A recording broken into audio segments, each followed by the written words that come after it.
Hello everyone. क्रैकसाला PCS YouTube channel पर आप सभी का स्वागत है। अपना 72nd बीपीएससी एग्जाम होने में अब लगभग 40 दिन और बचे हुए हैं। तो आई होप कि सबकी तैयारी अच्छी चल रही होगी। आज इस वीडियो में हम लोग यूनाइटेड नेशन से रिलेटेड जितनी भी चीज़ें हैं, जैसे यूनाइटेड नेशन से रिलेटेड कौन से ऑर्गन्स हैं, क्या बॉडीज इससे रिलेटेड हैं, ये सारी चीज़ें इस वीडियो में कवर करेंगे। होप सो 1 से 2 क्वेश्चन आपको एग्जाम में इससे देखने को मिल सकता है। तो चलिए स्टार्ट करते हैं। सबसे पहले यूनाइटेड नेशन के बारे में जानते हैं। यूनाइटेड नेशन है क्या? देखो, सिंपल से शब्दों में कि पूरी दुनिया में पीस के लिए, सिक्योरिटी, कोऑपरेशन और डेवलपमेंट के लिए देशों के बीच में सामंजस्य रखने के लिए यूनाइटेड नेशंस का स्थापना किया गया। एक इंटरनेशनल बॉडी है। याद क्या रखना है? याद हमें ये रखना है कि ये कब फाउंड हुआ। कब फाउंड हुआ? अक्टूबर 2024 1945।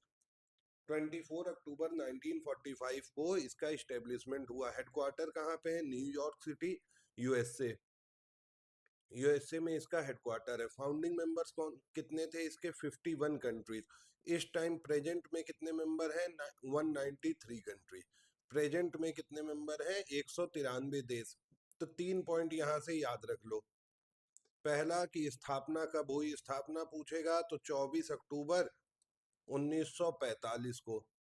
दूसरा पॉइंट, हेडक्वार्टर कहाँ पे है? तो न्यू यॉर्क, यूएसए।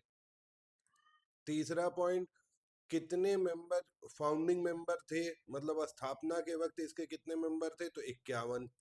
प्रेजेंट में कितने मेंबर है? तो 193। बस ये सारी चीजें, ये 3 पॉइंट यहाँ से याद करना है। अब देखते हैं इंसेप्शन ऑफ यूनाइटेड नेशन, मतलब ये यूनाइटेड नेशन बना कैसे। वर्ल्ड वॉर वन कब हुआ था? सबको पता होगा। वर्ल्ड वॉर वन चला था 1914 से 1918 तक। फिर उसके बाद 1919 में एक ट्रीटी होती है, ट्रीटी ऑफ वर्सिलेस। ये भी सब लोग पढ़े हुए होंगे वर्ल्ड हिस्ट्री में। वर्ल्ड हिस्ट्री में ये चीजें पढ़े होंगे। ट्रीटी ऑफ वर्सिलेस ये क्या था?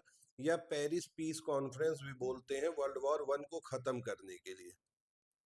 पेरिस शांति समझौता कब? 1919। 1919 से लेके 1920 तक चला था। तब वहां पे एक बॉडी निकल के आई थी यहाँ से एक बॉडी की स्थापना हुई, लीग ऑफ नेशंस।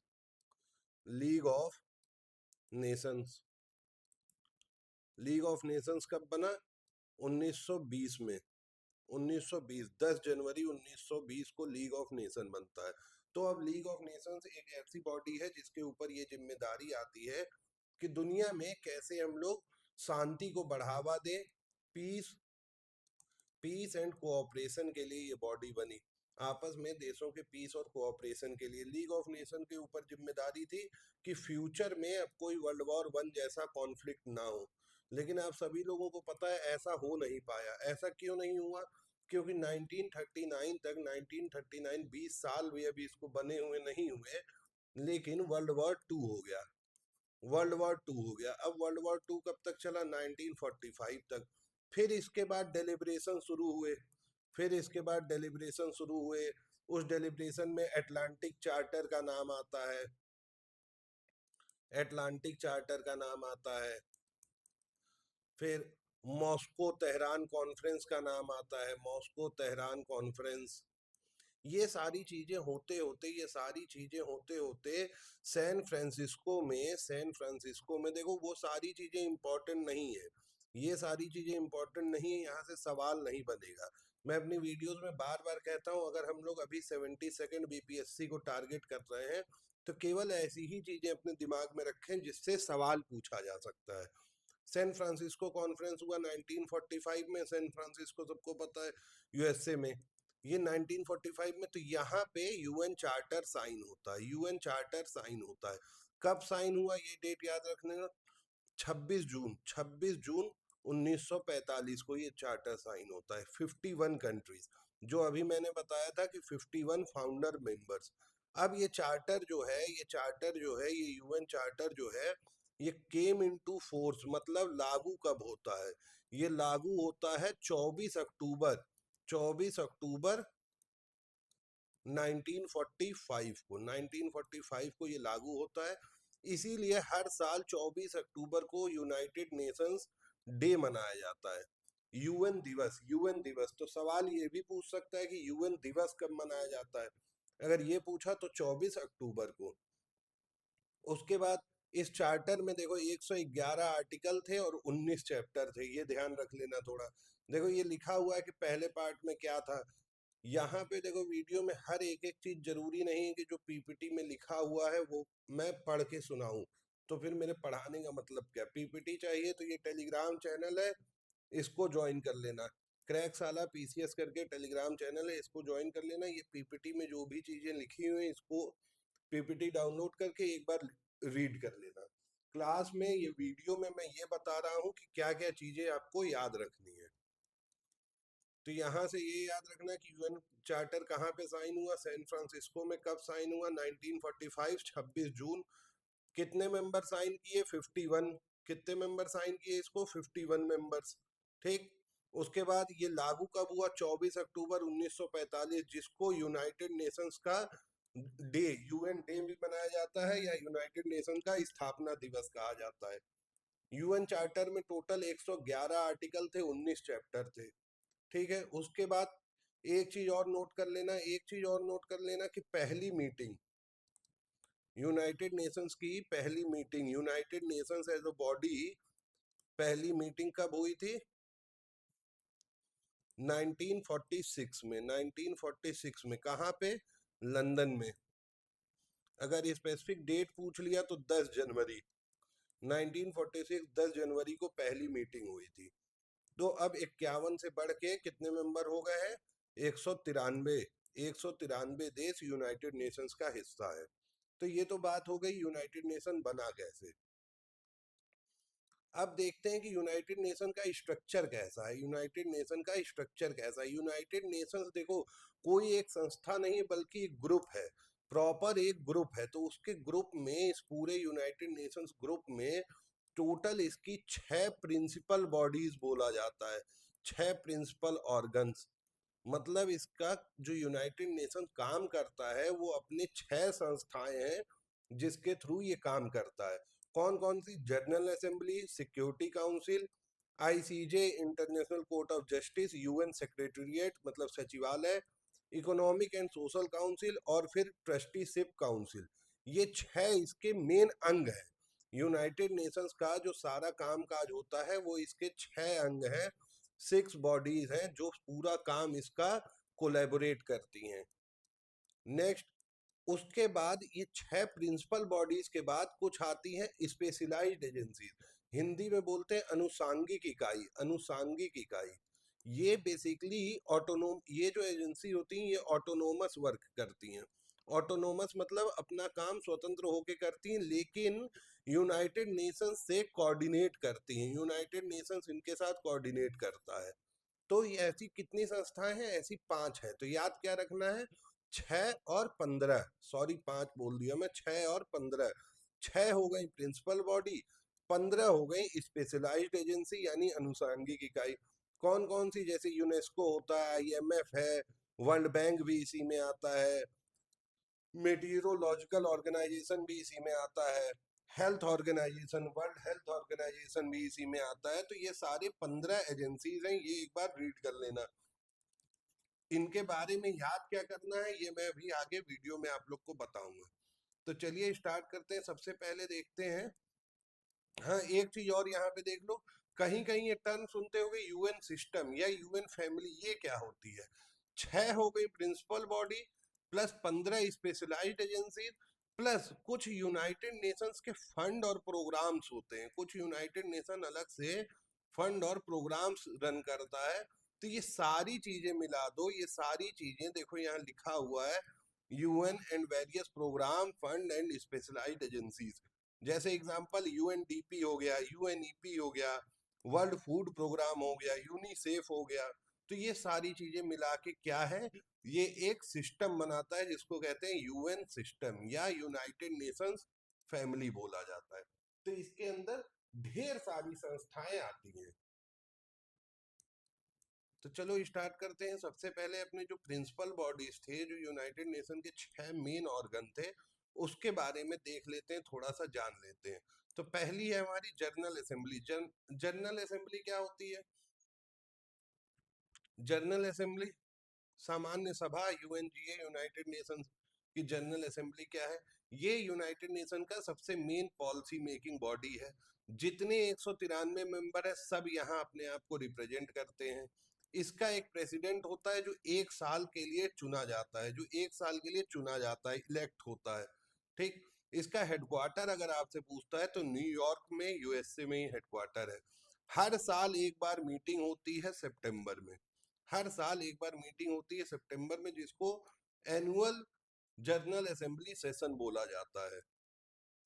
संयुक्त राष्ट्र महासभा, हिंदी में सुने होंगे संयुक्त राष्ट्र महासभा, तो ये वही संयुक्त राष्ट्र महासभा है जो साल में एक बार सितंबर में जनरली मिलती है। ठीक है,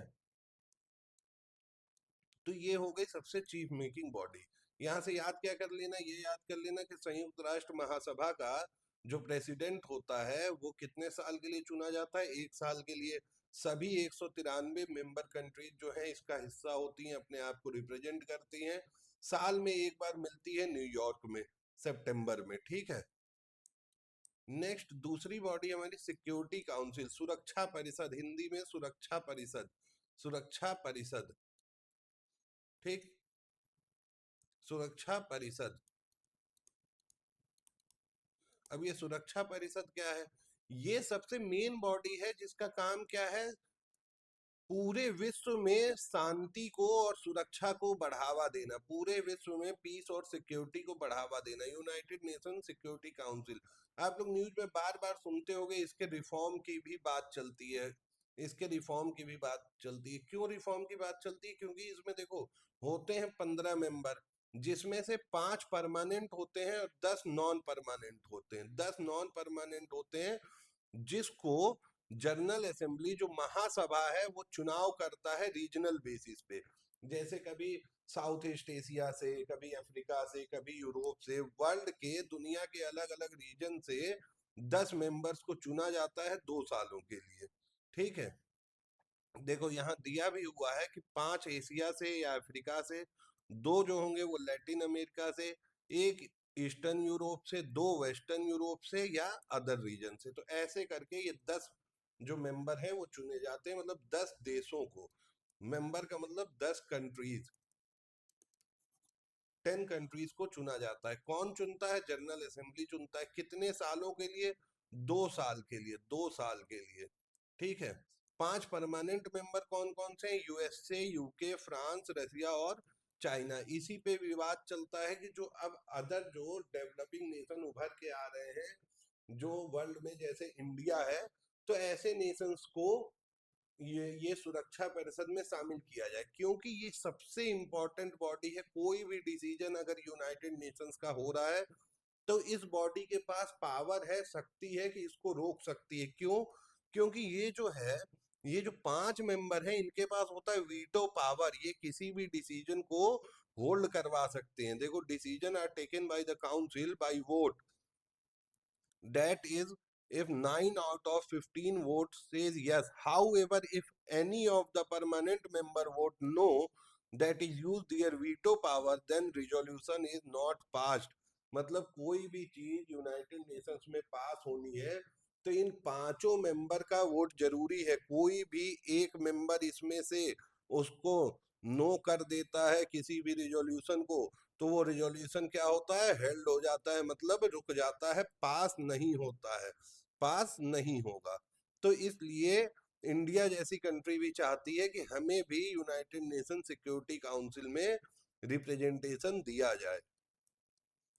नेक्स्ट तीसरी बॉडी है economic and social council, economic and social council, आर्थिक एवं सामाजिक परिषद, हिंदी में बोलते हैं आर्थिक एवं सामाजिक परिषद। ये सबसे मेन बॉडी है। ये मेन काम क्या करती है? इसका मेन काम होता है कोऑर्डिनेशन का, पॉलिसीज को रिव्यू करने का और सामाजिक आर्थिक मुद्दों पर अपना रिकमेंडेशन देने का। और वो देखो, याद करो, जो 15 स्पेशलाइज्ड एजेंसी बताए थे, वो 15 स्पेशलाइज्ड एजेंसी को कोऑर्डिनेट करने का काम, उनको आपस में उनके मेल जोल का काम, उनके काम का लेखा जोखा सब रखने का काम किसका है? इकोसॉक का। तो ये भी एक इम्पॉर्टेंट एजेंसी है। ठीक। देखो ये लिखा भी हुआ है, work of UN specialised agency like FAO, UNESCO and ILO are coordinated by इकोसॉक। तो ये इसका सबसे मेन पर्पज है, सबसे मेन काम है, मेन वर्क इसका क्या है, सभी एजेंसीज के बीच में कोऑर्डिनेशन बनाना। इसकी जो प्रेसिडेंसी होती है वो 1 साल के लिए होती है। हेडक्वार्टर कहाँ पे, न्यूयॉर्क में ही है। 54 मेंबर होते हैं इसमें। इसमें देखो 193 देश जो है यूनाइटेड नेशन में, उसमें से 54, 193 में से 54 इसके मेंबर होते हैं, ये याद रखना। इसको याद कर लो एकदम कि 54 मेंबर होते हैं। और कौन इलेक्ट करता है, जनरल असेंबली इलेक्ट करता है। 3 ईयर का मैंडेट इनको दिया जाता है, ठीक है। फिर आते हैं इंटरनेशनल कोर्ट ऑफ जस्टिस। ये भी एक इम्पॉर्टेंट बॉडी है, इससे आप क्वेश्चन भी एग्जाम में देख चुके होंगे, प्रीवियस ईयर देखोगे तो इससे क्वेश्चन भी देख चुके होंगे। ये जुडिशियल ऑर्गन है, इसका हेडक्वार्टर पूछता है हेग नीदरलैंड। हेडक्वार्टर कहाँ पे, हेग नीदरलैंड में, ठीक है। और एक चीज ध्यान रखना, जो 6 बॉडी है, इन 6 में से 5 का जो हेडक्वार्टर है वो कहाँ पे है, न्यूयॉर्क में है। न्यूयॉर्क यूएसए में है, न्यूयॉर्क यूएसए में। और एक बॉडी जो आईसीजे, आईसीजे का हेडक्वार्टर केवल अलग है हेग में। तो हमको तो 5 याद ही नहीं करना है, याद क्या करना है, केवल एक याद कर लो कि आईसीजे का हेडक्वार्टर हेग में है, बाकी 5 बॉडीज का हेडक्वार्टर न्यूयॉर्क में ही है। इसमें 193 जो मेंबर है सभी इसके हिस्सा होते हैं, प्लस जो इसके जज होते हैं, इसमें 15 जज होते हैं। उनको भी कौन चुनता है, यूनाइटेड नेशन जनरल असेंबली ही चुना जाता है। कितने सालों के लिए, 9 सालों के लिए, 9 साल के लिए, 9 ईयर्स के लिए इसको चुना जाता है। कितने जज होते हैं, 15। तो 15 9, ये दो फिगर इंपॉर्टेंट है, ये याद रखना, ठीक है। नेक्स्ट अगली बॉडी जो है हमारी वो होती है ट्रस्टीशिप काउंसिल। देखो ट्रस्टीशिप काउंसिल से अब सवाल पूछना नहीं चाहिए। क्यों नहीं पूछना चाहिए, देखो इसको 1945 में बनाया गया है। कुछ 11 टेरिटरी ऐसी थी सेकेंड वर्ल्ड वॉर के बाद, जो कि पहले डिपेंडेंट टेरिटरीज थी, फिर उसको इंडिपेंडेंट हो, लास्ट जो टेरिटरी बची पलाऊ 1994 में ये इंडिपेंडेंट हो गया, तो इसको सस्पेंड कर दिया गया, इसका काम बंद कर दिया गया। तो अभी के टाइम में, प्रेजेंट के टाइम में, भले ये कहा जाता है कि 6 प्रिंसिपल ऑर्गन है, लेकिन 5 ही वर्किंग है, 5 ही वर्किंग है। तो इस बात को भी ध्यान रखना। और इसका कब बंद हो गया था इसका कामकाज, 1994 में, 1994 में इसका कामकाज बंद हो गया। नेक्स्ट जो है छठवीं हमारी बॉडी सेक्रेटरीट, मतलब सचिवालय। सचिवालय, सचिवालय, सचिवालय। सचिवालय क्या करता है, देखो सभी कामों का लेखा जोखा रखता है। यूनाइटेड नेशंस क्या कहाँ काम कर रहा है, उसके सारी डॉक्यूमेंटेशन से लेके सारी चीजें वो कहाँ पे होंगी, सेक्रेटेरिएट में होंगी। इसका हेड कौन होता है, United nation secretary general. Secretary general इसका हेड होता है। हेडक्वार्टर कहाँ पे, न्यूयॉर्क में। अभी जैसे मैंने बताया कि सभी 5 बॉडीज का हेडक्वार्टर कहाँ पे है, न्यूयॉर्क में है। सेक्रेटरी जनरल इसका मेन एडमिनिस्ट्रेटिव ऑफिसर होता है। इसको भी जनरल असेंबली अपॉइंट करता है सुरक्षा परिषद के रिकमेंडेशन पे। ये लाइन इंपॉर्टेंट है, स्टार बना दूं, इसको ध्यान रखना। 5 साल का रिन्यूएबल टेन्योर होता है, मतलब सेक्रेटरी जनरल 5 साल के लिए नियुक्त किए जाते हैं, उसके बाद इनको दोबारा भी नियुक्त किया जा सकता है। इस टाइम कौन है, वो एक पोर्टुगीज मतलब पुर्तगाल के नेता थे, एंटोनियो गुटेरेस। एंटोनियो गुटेरेस ये इस टाइम सेक्रेटरी जनरल हैं। तो इनका भी नाम याद रखो, इससे भी सवाल पूछ सकता है, ठीक है। तो और सचिवालय के देखो 5 रीजनल ऑफिस होते हैं। रीजनल ऑफिस कहाँ कहाँ पे, एक अफ्रीका में, एक यूरोप में, एक लैटिन अमेरिका और कैरेबिया के लिए, एक एशिया एंड पैसिफिक के लिए, और एक वेस्टर्न एशिया के लिए। ये कोई इतना इम्पोर्टेंट नहीं है, नॉट सो इम्पोर्टेंट, नहीं भी याद करोगे तो काम चल जाएगा। ये याद कर लेना कि सेक्रेटरी जनरल कितने सालों के लिए, 5 सालों के लिए। और अपॉइंट कौन करता है, जनरल असेंबली अपॉइंट करता है। किसके रिकमेंडेशन पे, किसके रिकमेंडेशन पे, सिक्योरिटी काउंसिल, सुरक्षा परिषद के रिकमेंडेशन पे। नेक्स्ट चलते हैं अपना क्या, अब आते हैं स्पेशलाइज्ड एजेंसीज के बारे में। स्पेशलाइज्ड एजेंसी क्या होती है, जैसे मैं पहले भी बता चुका हूं कि ये ऑटोनोमस ऑर्गेनाइजेशन होते हैं, अपने फील्ड में वर्क करते हैं। और इकोसोक वाली जो बॉडी है, इकोसोक जो है आर्थिक एवं सामाजिक परिषद उससे कोऑर्डिनेट करते हैं। इनका देखो ये कैसे एक एग्रीमेंट होता है, ये बॉडीज देखो, ये जो बॉडीज हैं जरूरी नहीं है कि ये यूएन के साथ साथ इस्टेब्लिश हुई हो। ये हो सकता है पहले भी इस्टेब्लिश हो सकता है बाद में भी। कुछ बॉडीज ऐसी हैं जो यूएन से पहले से चली आ रही हैं, कुछ बॉडी ऐसी हैं जो बाद में इस्टेब्लिश हुई हैं। लेकिन जो यूएन चार्टर का आर्टिकल नंबर 57 है उसके थ्रू एक एग्रीमेंट हो जाता है, तब इससे कोऑर्डिनेट करके ये बॉडीज काम करती हैं। ऐसी 15 एजेंसीज हैं। अब 15 कौन कौन सी, 15 के बारे में जान लो। फाओ, फाओ पूछ देगा। फाओ, फाओ का full form food and agriculture organisation. ये पूरा टेबल बहुत इंपॉर्टेंट है, पूरा हम लोग को रटा होना चाहिए। हेडक्वार्टर, ये भी इंपॉर्टेंट चीज है। फाओ का headquarter Rome Italy, Rome Italy. Head कौन है? Qu Dongyu, Qu Dongyu. अब देखो पूरा हेड नहीं भी याद हो पाएगा कोई बात नहीं, लेकिन एटलीस्ट मिनिमम रिक्वायरमेंट ये है कि हेडक्वार्टर और फुल फॉर्म याद करो। और इस्टेब्लिशमेंट कब हुआ? 1945 में। ICAO, international civil aviation organisation, ये क्या करता है? ये पूरे वर्ल्ड में जो भी एयर ट्रांसपोर्ट से रिलेटेड चीजें हैं उसको मैनेज करेगा, उसको कोऑर्डिनेट करेगा। इसका हेडक्वार्टर कहाँ है? Montreal Canada, Quebec. जरा कमेंट में ये लिखना कि ये मॉन्ट्रियल प्रोटोकॉल क्या है। इन्वायरमेंट में पढ़े होगे मॉन्ट्रियल प्रोटोकॉल, जरा कमेंट में बताना। कब स्टेब्लिश हुआ? 1947 में। IFAD, international fund for agriculture development, ये पूरी दुनिया में एग्रीकल्चर से जुड़े हुए विकास के लिए मदद करता है। इसका हेडक्वार्टर कहाँ है? Rome Italy, Rome Italy. Alvaro Lario इसके हेड हैं प्रेजेंट में। स्टेब्लिश कब हुआ? 1977 में। ILO, international labour organisation, headquarter Geneva Switzerland, Gilbert Houngbo. और ये देखो ये दो क्यों लिखा हुआ है? जैसे मैंने क्या बताया, इस्टेब्लिशमेंट पूछेगा कि आईएलओ का स्थापना कब हुई, तो 1919 में। और ये यूएन के साथ एग्रीमेंट में कब आया? यूएन के साथ एग्रीमेंट में कब आया? जो बताए थे आर्टिकल कौन सा था? 57। उसके थ्रू यूनाइटेड नेशंस के साथ एग्रीमेंट हुआ 1946 में। लेकिन अगर आईएलओ की स्थापना पूछा तो 1919 ही याद रखना, 1919 ही याद रखना। फिर आ जाओ IMO, international maritime organisation, headquarter कहाँ पे? London, UK. कब स्टेब्लिश हुआ? 1948 में। नेक्स्ट आईएमएफ, आईएमएफ ये इंपॉर्टेंट है। आईएमएफ इंपॉर्टेंट मार्क कर रहा हूँ। IMF, international monetary fund, headquarter कहाँ पे है? वॉशिंगटन डीसी, यूनाइटेड स्टेट में। और इस टाइम इसकी हेड कौन है? Kristalina Georgieva, Kristalina Georgieva. ये भी देखो 1944 में स्टैब्लिश हुआ, लेकिन यूनाइटेड नेशंस के साथ इसका एग्रीमेंट कब हुआ? 1945 में। आईटीयू, इंटरनेशनल टेलीकॉम यूनियन, इसका हेडक्वार्टर कहाँ है? Geneva Switzerland. Dorian Bogdan Martin इसके हेड हैं।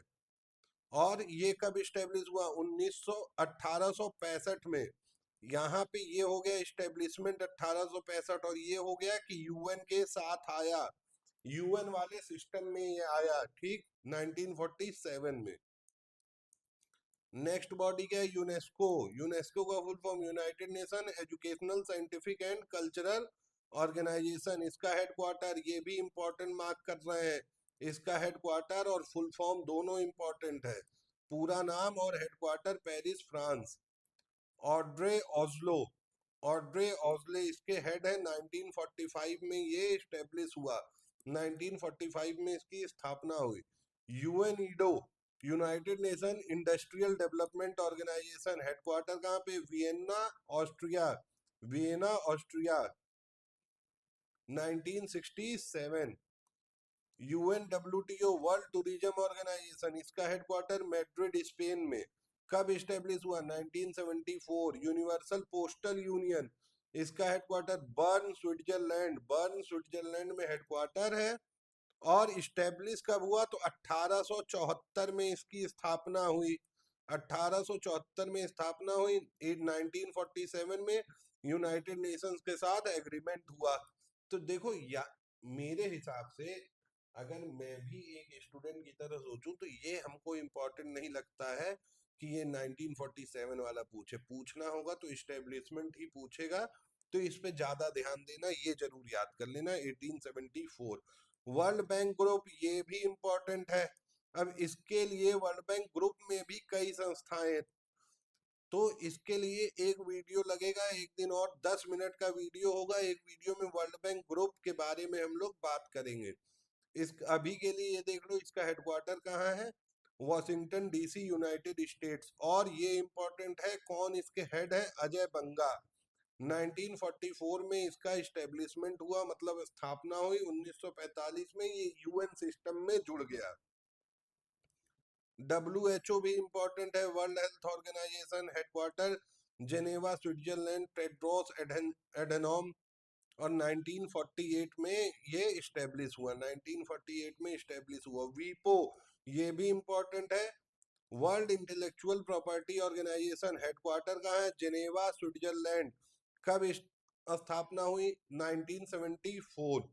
लास्ट है वर्ल्ड मीटियोरोलॉजिकल ऑर्गेनाइजेशन, WMO, जो मौसम से संबंधित, क्लाइमेट से संबंधित चीजों को रेगुलेट करता है, देखता है। इसका हेडक्वार्टर जेनेवा। और स्थापना कब हुई है, 1974 में। यूएन सिस्टम में कब आया, यूएन फैमिली का हिस्सा कब बना, 1950 में।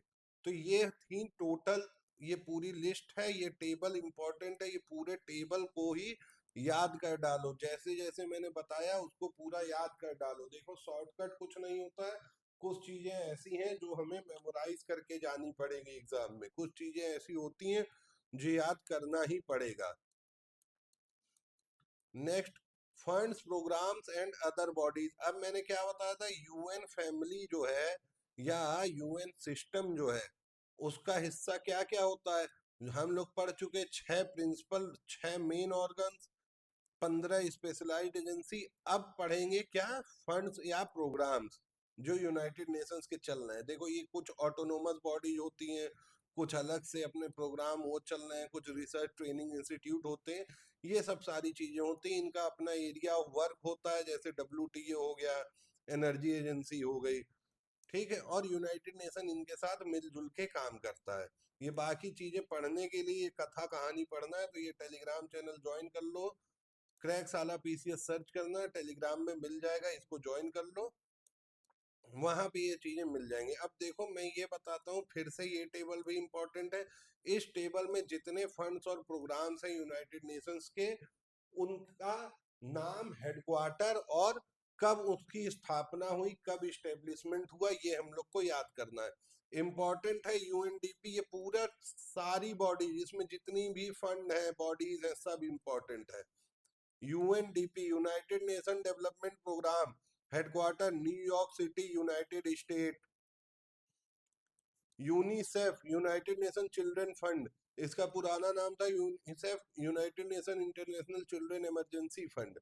अब इसको बोलते हैं यूनाइटेड नेशन चिल्ड्रन फंड। इसका हेडक्वार्टर भी न्यूयॉर्क सिटी, यूनाइटेड स्टेट्स। फिर United Nation capital development fund, इसका भी न्यूयॉर्क। तो UNDP, यूनिसेफ और UNCDF, और साथ में ये देखो UNFPA पॉपुलेशन फंड, ये चारों का न्यूयॉर्क सिटी USA। ऐसे याद कर लो, इन चारों को एक ग्रुप में रखो, एक साथ याद कर लो। कौन कौन सा, UNDP, UNICEF, United Nation capital development fund और यूनाइटेड नेशन पॉपुलेशन फंड। 1 2 3 4, चारों को एक ग्रुप में रखा। सबका हेडक्वार्टर कहाँ पे है, न्यूयॉर्क, यूनाइटेड स्टेट्स में। अब आ जाओ इस्टेब्लिशमेंट देखते हैं इन चारों का। UNDP की स्थापना 1965 में, UNCF की स्थापना 1946 में, UNCDF की स्थापना 1966 में, और UNFPA की स्थापना 1969 में। 1965 UNDP, 1946 UNICEF, 1966 UNCDF capital development fund, और UNFPA की स्थापना कब हुई, 1969 में। ठीक, अब आ जाओ नेक्स्ट, नेक्स्ट देखो, दो ये बॉडी तुम्हें दिखेंगी, यूएनईपी और यूएन हैबिटेट। इन दोनों को एक ग्रुप में कर लो, यूएनईपी और यूएन हैबिटेट। यूएन हैबिटेट क्या है? यूएन हैबिटेट जो है वो ह्यूमन सेटलमेंट प्रोग्राम, इसका फुल फॉर्म है United nation human settlement programme. UN Habitat, इसलिए इसका एक सेशन हुआ था ह्यूमन सेटलमेंट्स और हैबिटेट पे, उन चीजों में अभी नहीं पढ़ना है, क्या फायदा। तो उसमें इसलिए इसका नाम रख दिया गया यूएन हैबिटेट, और इसका पूरा नाम हो गया united nation human settlement programme. इन दोनों का हेडक्वार्टर का है नैरोबी, केन्या। यूएनईपी और यूएन हैबिटेट का नैरोबी, केन्या। ये यूएनईपी एग्जाम में पूछ भी चुका है, पीवाईक्यू देखोगे तो दिखेगा तुमको, ये पूछ भी चुका है। ठीक, नैरोबी, केन्या। और अगर इस्टेब्लिशमेंट देखें तो यूएनईपी की स्थापना, ये इंपॉर्टेंट है, जरूर याद कर लो, 1972 में। ये इतना इंपॉर्टेंट नहीं है, नॉट सो इंपॉर्टेंट, 1978। फिर आ जाओ यूनाइटेड नेशन वॉलेंटियर, इसका हेडक्वार्टर बॉन, जर्मनी में, 1978 में इसकी स्थापना हुई।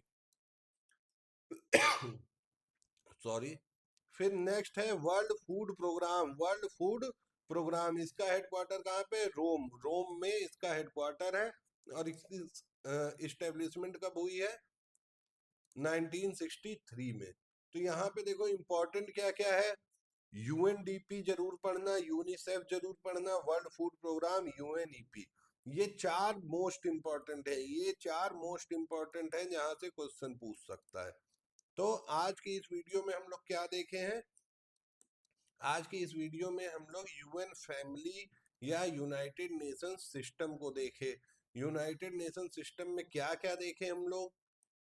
6 इसकी मेन ऑर्गन देखे, 6 इसका मेन ऑर्गन देखे, 15 स्पेशलाइज्ड एजेंसीज देखे, और फिर क्या देखे? कुछ फंड्स और प्रोग्राम्स के बारे में देखे।